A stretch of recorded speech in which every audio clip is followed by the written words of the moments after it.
Hello everyone, welcome to my channel. तो बिना किसी देरी के शुरू करते इस ड्रामा का हिंदी एक्सप्लेनेशन का एपिसोड 13।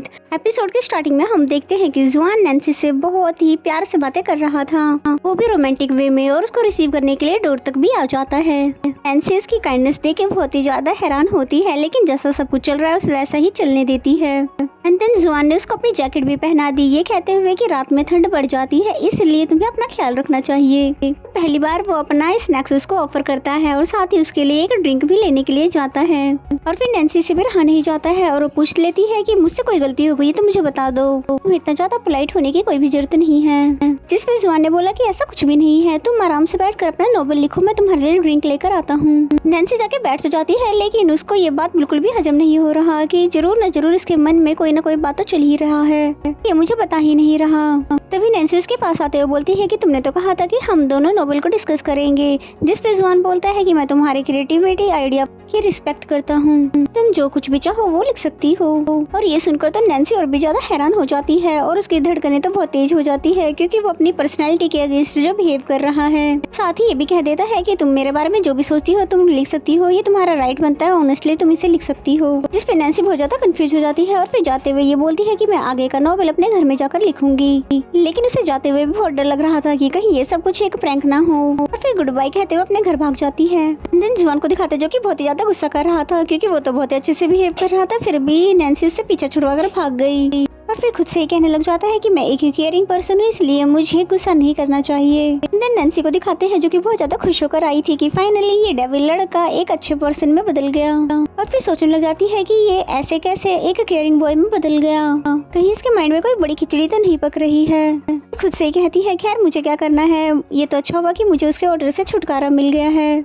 और फिर नोवेल में भी ये बातें ऐड कर देती है कि एक डेविल फाइनली एक अच्छा पर्सन बन गया और नैन्सी को भी उससे रिलीफ हो गया। लेकिन उसको ये एंडिंग बहुत ही ज्यादा बोरिंग लगता है, इसलिए सोचती है क्यों ना नैन्सी को एक काइंड और केयरिंग बॉयफ्रेंड से मिलाया जाए। नैन्सी एक केयरिंग, मासूम और सॉफ्ट हार्टेड गर्ल है, इसने हमेशा सच्चे प्यार की ही विश मांगी है। और फाइनली उसे वो लड़का मिल जाता है और उसकी विश पूरी हो जाती है, जो कि बिल्कुल जुगेन की तरह था, जो कि उसका आइडियल रहा है। पर पता नहीं क्यों इसको ये बॉय भी अट्रैक्टिव नहीं लगा। और फिर सोचने लग जाती है कि मेरा आइडियल टाइप बदल गया है या फिर मैंने अपना टैलेंट खो दिया है। फिर खुद से ही कहती है कि नहीं नहीं ऐसा नहीं हो सकता, मैं अपना आइडियल टाइप नहीं बदल सकती, यकीनन मैं थक गई होंगी, इसीलिए वहीं पर बैठे बैठे ही सो जाती है। देन सुबह उठते ही वो अपने बॉयफ्रेंड की क्वालिटीज रीड करती है, लेकिन उसे कुछ अच्छा नहीं लगता। और फिर कहने लग जाती है कि मैंने अपना टैलेंट लगता है खो दिया है और ये जरूर ये डेविल की वजह से ही हुआ है। फिर उसे एक कॉल आ जाती है जिसे रिसीव कर लेती है बिना देखे, और फिर बोलती है अब मुझे फ्रीडम देने का क्या फायदा, अब तो मैंने अपना टैलेंट ही खो दिया है। जबकि फोन पर जुआन नहीं बल्कि सीसी थी, जो कि बोल रही होती है कि मैं बहुत बड़ी मुसीबत में फंस गई हूँ, इसलिए मेरी हेल्प करने के लिए जल्दी से आ जाओ। एंड देन नेक्स्ट सीन में हम इनके गैंग को आते हुए देखते हैं, और जिस तरह से ये चल रहे थे जरूर कुछ बड़ा होने वाला है। और नैन्सी तो दिल ही दिल में सोच रही थी कि अब हो गया ना विलन का विलन से सामना, अब तो इनकी हड्डियां ही टूटेगी। और सीसी भी कुछ ऐसा ही सोच रही थी, लेकिन जुआन ने उनसे नाइसली बिहेव करना शुरू कर दिया। और यहाँ पर इन सभी के सपने चूर हो गए, क्योंकि वो एक केयरिंग बॉय बनकर जो दिखाना चाहता था। और फिर कहता है कि आप तो बहुत अच्छे इंसान लग रहे हो, अगर आप सीसी को यहाँ पर ट्रेनर नहीं रखना चाहते हो तो कम से कम उसकी ली हुई फीस भी आप वापस कर दीजिए। लेकिन वो तो इस बात को मानने से ही मना कर देता है और कहता है तुम्हारे पास क्या प्रूफ है कि हमने इससे पैसे लिए हैं, और तुम्हें क्या लगता है तुम इस तरह से नाइसली बिहेव करोगे तो हम मान जाएंगे। फिर तभी नैन्सी उसके पास आते हुए बोलती है कि तुम इतना ज्यादा नाइसली बिहेव क्यों कर रहे हो, अगर मुझे इसी तरह से बात करनी होती तो मैं तुम्हें क्यों हेल्प के लिए बुलाती। जिसपे जुआन ने बोला कि मैंने खुद से वादा कर लिया है कि मैं आगे से किसी को भी हार्म नहीं करूंगा, इसलिए मैं किसी भी तरह की एक्टिंग नहीं कर रहा।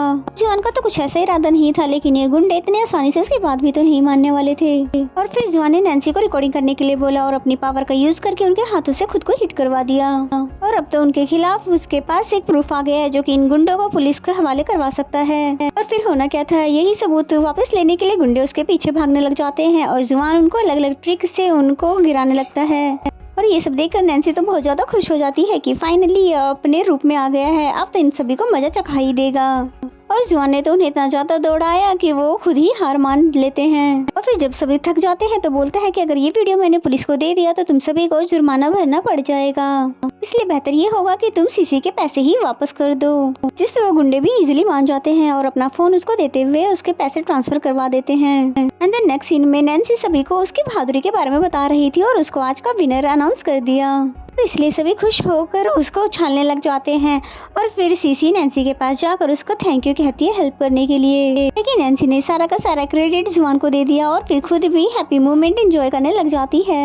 एंड देन नेक्स्ट सीन हमें रास्ते का दिखाया जाता है जो कि दोनों घर आ रहे होते हैं और नैन्सी से बोलती है कि मुझे वो सीन बहुत ही ज्यादा अच्छा लगा जब तुमने उन्हें वीडियो दिखाकर धमकाया था। और फिर जुआन पूछने लग जाता है कि मेरी इमेज तुम्हारी नजरों में कुछ बेटर हुआ कि नहीं। इस पे नैन्सी बोलती है बिल्कुल भी नहीं, मेरे लिए तुम वही डेविल हो, बिल्कुल पुराने, जो कि शो में आकर सभी को छिपलों में डिसेबल कर देते हैं। नैन्सी की ये बात तो जुआन को हर्ट कर देती है और रुकते हुए पूछने लग जाता है क्या मेरी इतनी सारी मेहनत अब पानी में चली गई है। और फिर तभी नैन्सी भी पूछना चाहती है कि इतने दिनों से तुम इतने ज्यादा अजीब बिहेव क्यों कर रहे हो और अब आज फाइट में भी तुम जेंटलमैन बन गए थे और मैं अच्छे से जानती हूँ कि ये तुम नहीं हो सकते हो, इसलिए तुम ये फिजूल की एक्टिंग करनी छोड़ दो। और फिर जुआन को भी गुस्सा आ जाता है और बोलने लग जाता है कि ये सब एक्टिंग तो मैंने किसके लिए की है, ये सिर्फ मैंने तुम्हारे लिए ही तो की है। नैन्सी उसकी बातें सुनकर तो बिल्कुल हैरान हो जाती है और कुछ समय के लिए तो बिल्कुल खामोश हो जाती है।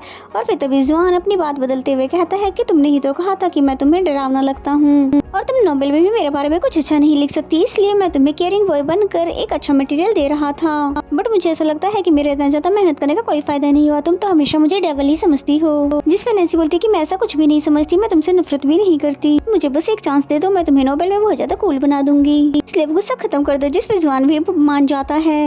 एंड देन नैन्सी को दिखाते हैं जो कि प्रॉमिस के अकॉर्डिंग अब नोबेल में उसके कैरेक्टर को अच्छा दिखा रही थी और ये लिखते हुए उसकी सारी अच्छाइयाँ भी इसको याद आ रही थी कि जब जब उसने हेल्प की थी। ये सब याद करने पर नैन्सी खुद से कहती है कि वो इतना भी ज्यादा बुरा नहीं है जितना कि मैं उसको सोचती हूँ, या फिर मैंने हमेशा ही उसका डेविल वाला रूप ही देखना चाहा। और तभी सीसी ने नैन्सी को फोटो सेंड की और पूछने लगी कहीं तुम जुआन की फैन वैन तो नहीं बन गई हो। जिस पे नैन्सी बोलती कि मैं उसकी कोई भी फैन शैन नहीं बनी हूँ, बस मुझे आज कुछ ज्यादा ही वो कूल लगा।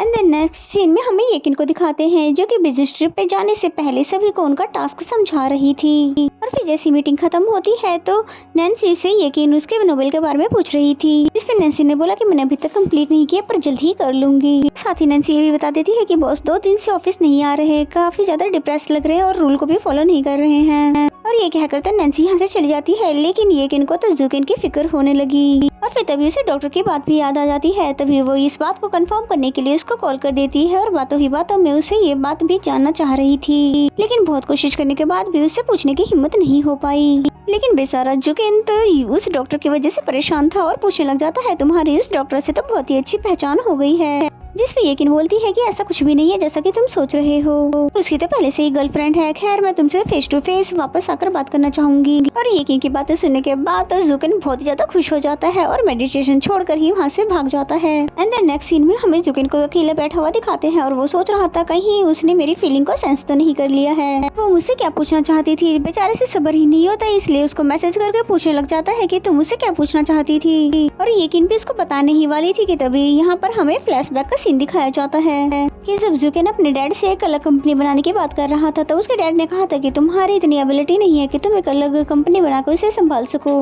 तभी येकिन आगे आते हुए कहती है कि मैं इसमें जुकिन की पूरी हेल्प करूंगी और कभी भी आपको शर्मिंदा नहीं होने दूंगी। और येकिन को इतना ज्यादा कॉन्फिडेंस में देकर उसके फादर बोलने लग जाते हैं कि तुम इसी लड़की की बातों में आ गए हो ना, इसलिए तो तुम इससे अलग भी नहीं होते हो। जिस पे उसने बताया कि हमारे बीच में ऐसा कोई भी रिलेशन नहीं है जैसा कि आपको लग रहा है, तो सिर्फ अच्छे दोस्त है। यहाँ पर येकिन के दिल में उसके लिए फीलिंग थी, पर उसके मुंह से ये बात सुनने के बाद उसने अपनी फीलिंग भी खत्म कर ली और उसे इस बात का एहसास हो गया कि चाहे कुछ भी हो जाए जुकिन उसे पसंद नहीं कर सकता है। और यही एक वजह है कि येकिन अपनी फीलिंग उसको कभी नहीं बताती थी। एंड देन नेक्स्ट सीन में हमें जुआन को दिखाते हैं जो कि सभी के साथ बैठकर सेलिब्रेट कर रहा था। ये लड़का जिसे जुआन ने हमेशा सीसी का बॉयफ्रेंड समझा, लेकिन सीसी तो इसे सिर्फ फ्रेंड ही मानती है, जबकि हाव के दिल में तो सीसी के लिए वाली फीलिंग है, लेकिन उसको बताने से डर लगता है। एंड देन सीसी को दिखाते हैं जहाँ पर नैन्सी उसे समझा रही थी कि तुम्हारे लिए वो कितना ज्यादा हेल्पफुल है और तुम्हारी ऐसी ही तो मदद नहीं करता है, जरूर उसके दिल में तुम्हारे लिए फीलिंग है, इसलिए तुम भी उसके बारे में तो सोच लो। एंड देन जुआन और नैन्सी को पंजे लड़ाते हुए देखते हैं जहाँ पर ना तो खुद हार रहा होता है ना ही उसे हारने दे रहा था।